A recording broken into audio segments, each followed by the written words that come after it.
Hello, everybody. It's Gary Stuckey with Steve Perry News. Well, Steve is gearing up for the new song that he did with the High Kings called The Streets of Kinsale. That song's going to be released tomorrow at 2 p.m. Mountain Time, I believe.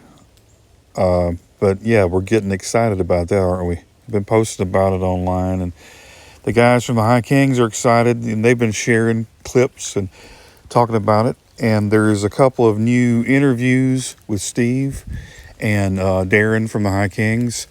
I'm going to put a link in the description of this video, a couple of links, and you can check those out. But in one of those articles, those interviews, Steve is being asked different questions. It kind of reverts back to the Dan Rather interview on some of those questions. It kind of reminds you of that, which, by the way, I was just watching yesterday. They showed a repeat of that, and we'll talk about that. But toward the end, though, Steve was asked a question about performing live. Does he perform live anymore?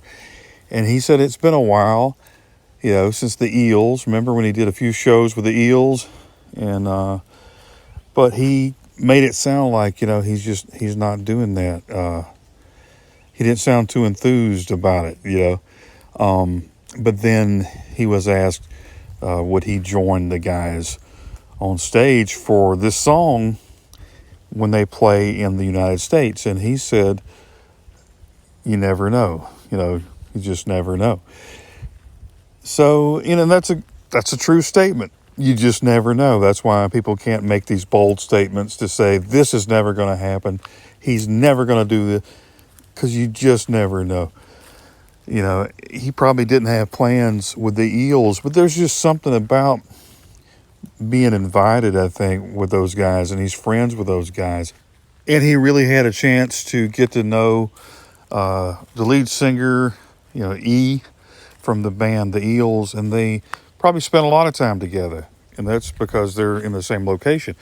Now, these guys, the High Kings, are over in Ireland, so they haven't had a chance to hang out, I'm assuming. So, I think the more time you spend with people, you just get more comfortable with them and, get to know them more, and you're more inclined to do things. That's just my thinking. And, I could see this happen. I could see these guys, the High Kings, performing in the States, especially if this song really takes off. And I believe it will. I believe the song, The Streets of Kinsale, it's going to catch on, and I think it's going to really bring some excitement. It already has, but I think it's just going to start something. And but maybe, just maybe, what everybody needs to do is encourage Steve by, I don't know, making posts about it, and maybe saying that you want to see Steve with these guys. Because here is my thinking and what I noticed from that interview that I watched with Dan Rather again. I probably watched that video 100 times. Have you? But somewhere along in the video, he was talking about performing, and I think he's like a perfectionist when it comes to singing. And in that interview he did today, he was talking about having to change the key because he's not the same old Uncle Steve, And if you're truly a fan like I am, and you probably are, you don't care if Steve can't hit the notes like he did in Wheel in the Sky and Open Arms. You're okay, and you understand that he got older and his voice isn't quite the same. Same way you would think of, Reggie Jackson. Couldn't hit home runs and run like he used to, but you'd be happy to see him in a ballpark, hitting a few fly balls or something, or just speaking.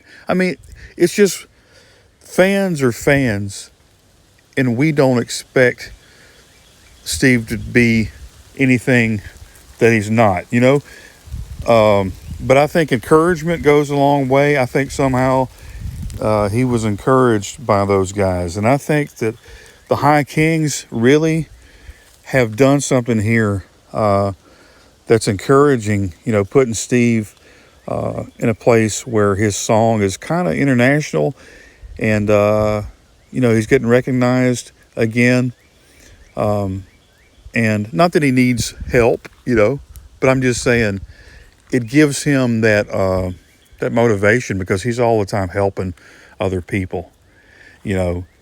And I think that whenever he hears people saying, hey, I'd like to see these guys perform that song, I think somehow it would stir something up within him.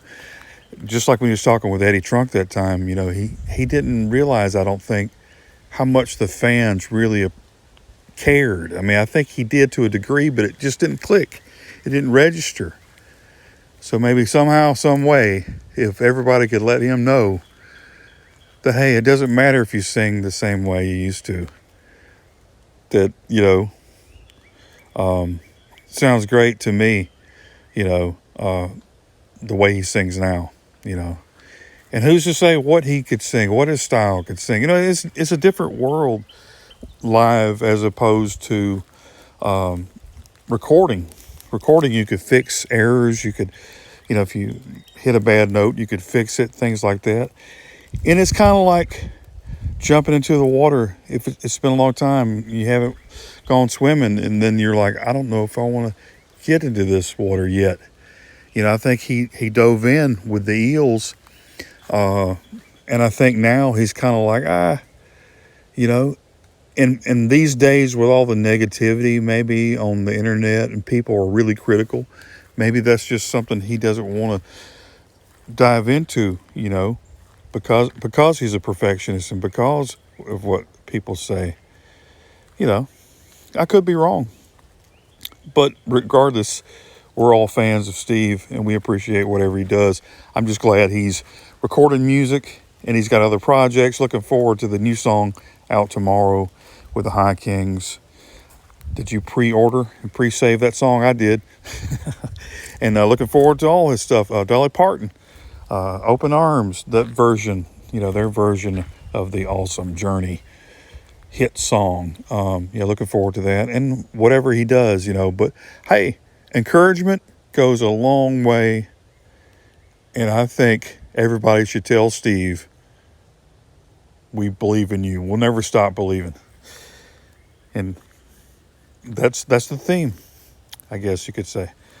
Hey, thanks for watching, everybody. Until next time, this is Gary Stuckey saying, don't stop believing. God bless you.